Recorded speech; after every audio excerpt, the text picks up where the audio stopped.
please join me in welcoming Natalia and Carla to the stage. Good morning. We'll start off by introducing ourselves. My name is Natalia, and as actually the introduction was actually really good, off my LinkedIn for sure. But I'm a Senior Director of International Marketing here at Attentive. And Carla, you want to say hello? Hi everyone, I'm Carla Thomas, the Senior Content and Comms Manager at Attentive. Great. Well, before we dig into preparing you for customer expectations with some examples with our shared customer, Astrid Miu, just wanted to give a quick overview of who Attentive is, in case you don't know us. We're an SMS and email marketing platform powered by AI, and our mission is really to help our 8,000 plus customers create personalized shopping experiences. And in doing so, we help them increase their online revenue 25% year over year. We're really thrilled to be here with Movable Inc. today. We have an amazing partnership. It's a real game changer for SMS marketing, and it helps our customers really enable them to deliver more personalized and engaging content. Okay, so now we're gonna get to the meat of the content. So in August of this year, Carla and I worked on a project where we surveyed over 1,300 UK consumers about their shopping behaviors and marketing preferences. We were really hoping to glean a lot more insights to help our customers make the right decisions as they're building their strategy. And this survey specifically was really focused on SMS marketing, as we felt like there wasn't a lot of insight on those behaviors out in the marketplace. So here's a couple of stats that we sort of grounded this presentation in that sort of overcome some misconceptions about SMS.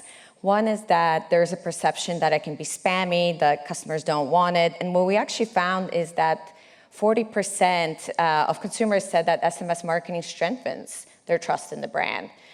There's also a misconception that SMS may not be a performance marketing channel, it doesn't drive incremental revenue, and who's actually making purchases on it. And we found that 54% of consumers are, in fact, making purchases via text.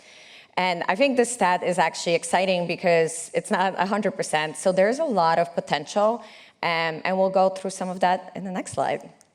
Nice. So today I'll be taking you through some of the results and some of the statistics, and then Natalia will be adding some color and some insights into how you can use it for your own strategy. So when asked, would you sign up to receive text messages from brands, 93% said they already are or they are open to it. Compared to last year, this is a 7% year-on-year increase. And the only segment that didn't increase was those who aren't open to it, which is exactly what we want to see. So Natalia, what can businesses take from these findings, and what initial steps should brands take when looking to adopt SMS for the first time? Yeah, when Attentive SMS launched in the UK 2.5 years ago, there was hardly anyone doing SMS. And so it was definitely very much a new channel to the market. I think everybody was a little burned by the previous SMS marketing experience that took place in the past. And in the last 2.5 years, we've really seen the channel boom. So these stats are not surprising to see that growth. I think what's exciting about this stat is you see all the people that are subscribed, but there's a huge chunk of people that are saying yes for the right brand and maybe. And so that's untapped potential for brands. So the appetite is definitely there. I think if you're just dipping your toe in the water with SMS, and maybe you're thinking the pop-up will disrupt the website experience, or will people really want to give me their phone number? I don't want to lose them as customers. I think, go all in. Don't limit your sign-up options, because there's definitely the appetite and customers want it. And I think, with Attentive SMS, it's such an easy process because it takes just 2 taps to sign up. It's really easy to opt out. It's super compliant. So the worry about offending customers is really unwarranted.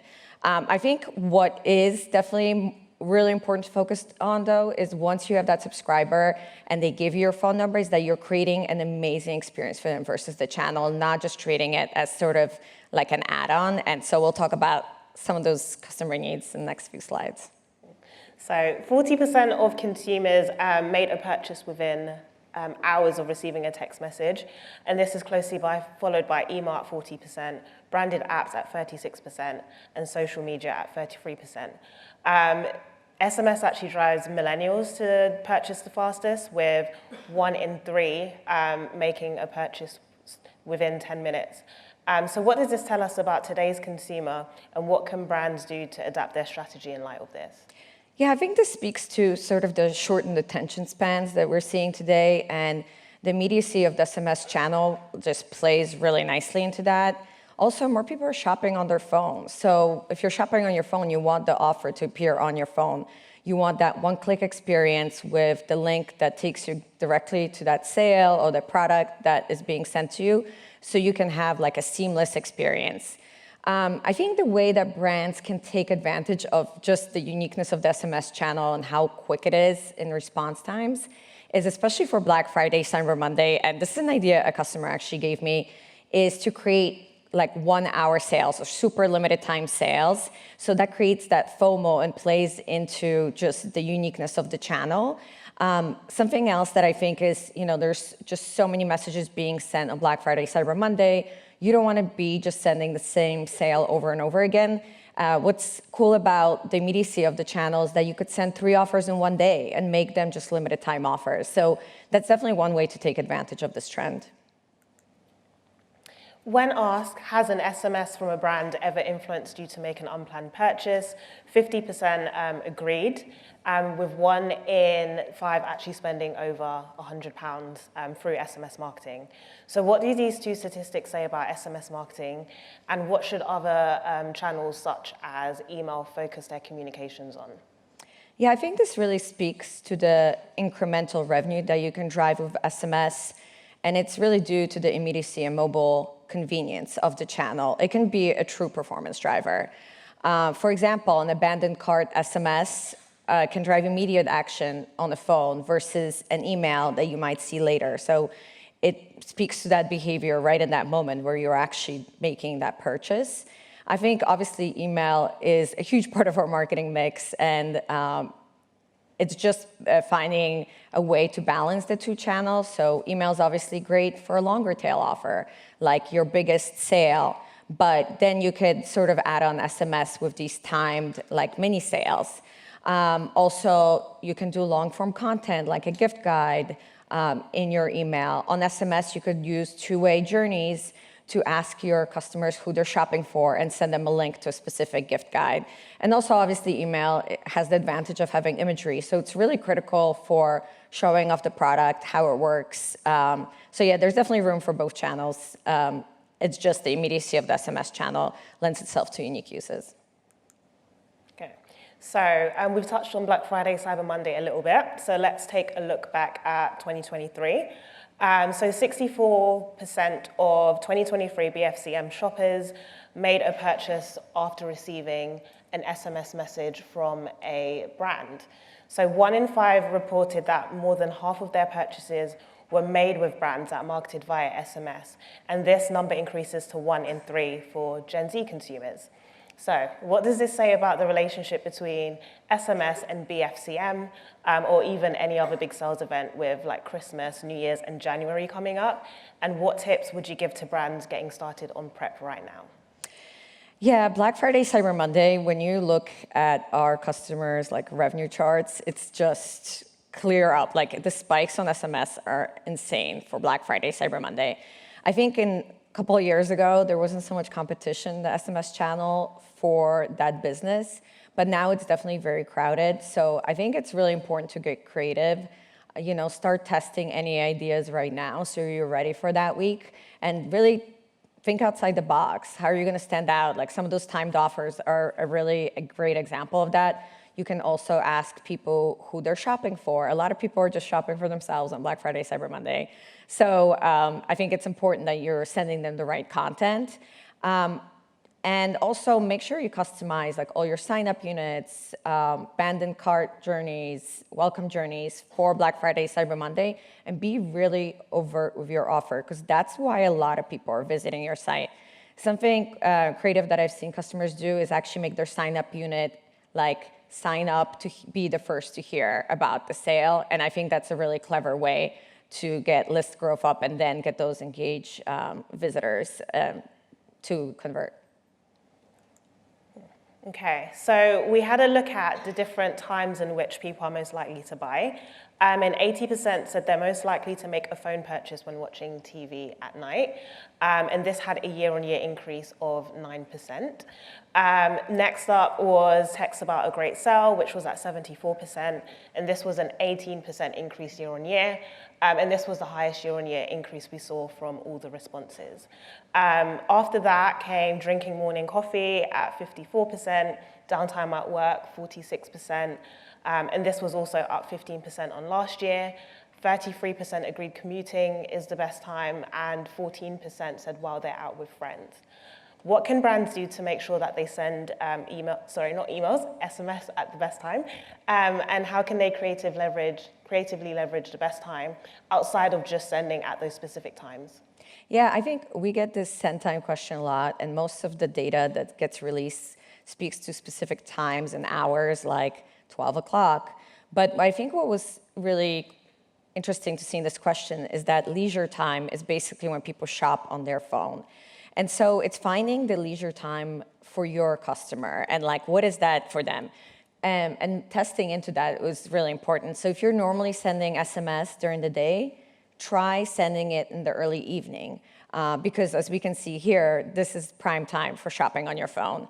And you can even get creative and nod to those life's moments. Maybe say you're providing second screen entertainment when they're watching TV, or saying, have you had your morning coffee? Just so you're acknowledging that these are the times they're most likely to shop. 67% are likely to spend more than planned if they receive a text message that has an incentive within it. So this can include percentage off, price drop, and free shipping, for example. How can brands who are wary of sending offers all the time implement these findings within their strategy? And could you give us some ideas that also increase average order value? Yeah, I think this is just another great point showing the incremental value of SMS. And you don't want to keep sending the same sale text over and over again, inundating people. So I think you have to get creative. I think one way you can get creative is without like reducing so much of your revenue is doing tiered approach. So the more you spend, the more of a discount you get, and you're still tapping into that mindset of I'll spend more via text if I have an incentive. Price drop is also a really great example because you already have that item on sale on your website. So you're just basically sending a notification to somebody that was checking out that item and giving them an option to buy it. You can even like show them a complimentary item so that's maybe full price. So you're not continuously discounting. I think it's just the way that you hook people in with the text message and getting creative with that incentive instead of the same sale over and over again. 28% of shoppers love the VIP experience that SMS programs represent. 1 in 10 are actually likely to spend more than planned when enrolled with a VIP program. So what makes SMS a great channel for VIP, and how can brands truly create a VIP experience using SMS marketing? Yeah, I think the intimacy of the SMS channel makes it really ideal for building loyalty and retention. It's the way that we're used to messaging our friends. So it's just a totally different two-way experience. And shoppers that subscribe to SMS because they're giving you their phone number really expect a VIP treatment. So we recommend that brands reward that subscriber status, whether that's giving them just a little bit of an early access to a sale that you're already doing, or even doing a special sale just for SMS subscribers or a product drop. There's just very easy ways what you're already doing to kind of show them the value. And we also encourage you to use two-way journeys to collect like product preferences, their birthday month, to really make that experience extra special. And if you have a loyalty program or a referral program, like we work with Loyalty Lion, Mention Me, we really highly recommend you integrate your program with SMS. Our customers tell us that these are the highest performing texts that they ever send. And you can communicate rewards like you have a 20-pound voucher available, or you can say, hey, spend another 20 pounds to get to tier 3 level of loyalty with us. And I think another great use case is the fact that you can actually send referrals to friends via SMS. instead of email. And because that's how you're used to communicating with friends, it's just a much more natural experience. 80% of UK consumers are more likely to make repeat purchases from brands they've subscribed to via SMS marketing. So can you give us an example of when SMS has increased retention with an Attentive customer, and how can brands retain customers who have purchased during BFCM post the event? Yeah, we actually had our customer conference in June in London, and Jaded London was on stage talking about exactly this, and they said that just by turning on SMS with Attentive, their returning customer rate went from 35% to 45%, and their average order value went from below £100 to £130. So they did a very clear-cut test on this, and definitely any brand can do that. But I think it really shows that you can increase customer lifetime value through this channel. I think with Black Friday, Cyber Monday approaching, think about how you're doing that for all these new subscribers that you're gaining, because a lot of people will be signing up for SMS, and you don't want them just to opt out the second they get their offer. So start thinking about your strategy for post-Black Friday, Cyber Monday now, and really get creative there too. I think you can do deal days, think about maybe self-care gifts for Christmas and Boxing Day when we know people are at home. One idea that I heard from a customer that I thought was really clever is if you shop in 2024, you get a voucher in 2025. So that just gives you a longer tail to your offers. So only 21% of respondents in the survey expressed satisfaction with how brands engage with them via SMS, so there's a huge opportunity to improve this. 52% wish brands personalize offers and discounts more accurately to their needs. 33% wish brands sent messages at better times, more convenient for them. 24% wanted better content quality, so more informative and more engaging content. And 17% want their future needs better predicted in the form of product recommendations. So also, personalized recommendations based on previous purchases and submitted preferences influence nearly 1 in 10 to spend even more. So what are the risks associated with not personalizing content? And is there a resource-friendly way to implement personalization at scale? Yeah, tailored experiences are now driving performance, and customers expect it. I think the risk to not personalizing these experiences is not just a bad experience, but actually revenue loss, as consumers have expressed that they will switch to a competitor that provides a better experience. I think you can solve some of these pain points with advanced segmentation and A/B testing, but it's super time consuming, and it's really hard to do that on a one-on-one basis. So I think there's a lot of talk about AI, and over the last 18 months, Attentive has been working on developing an AI solutions to solve exactly this problem. So, I think there's a little bit of a fear of AI, how it works, but what we're doing with AI is we're using it to identify more high-intent site visitors. So that's just intelligence technology that's identifying more of the subscribers on your site, but then helping you build segments based on propensity to purchase. So it's adding people you might have not put into that segment and taking out people that wouldn't buy. And so that's saving you money there. Also, it can help you figure out the exact send time for that particular individual. So are they one that shops while watching TV or drinking their morning coffee? And lastly, it's hard to create a one-on-one message with that creative for every single subscriber. So it helps you just fine-tune a message based on every single subscriber, not just segments. So that brings us to the end of our session. We actually have the Insights report live on our website. So if you scan the QR code that's up on the screen now, you'll be able to access the full results. The Attentive team are also here on hand all day. So if you'd like to know more, come and grab one of us or ask your Movable Inc. rep to give you an intro. But thank you for listening. Thank you.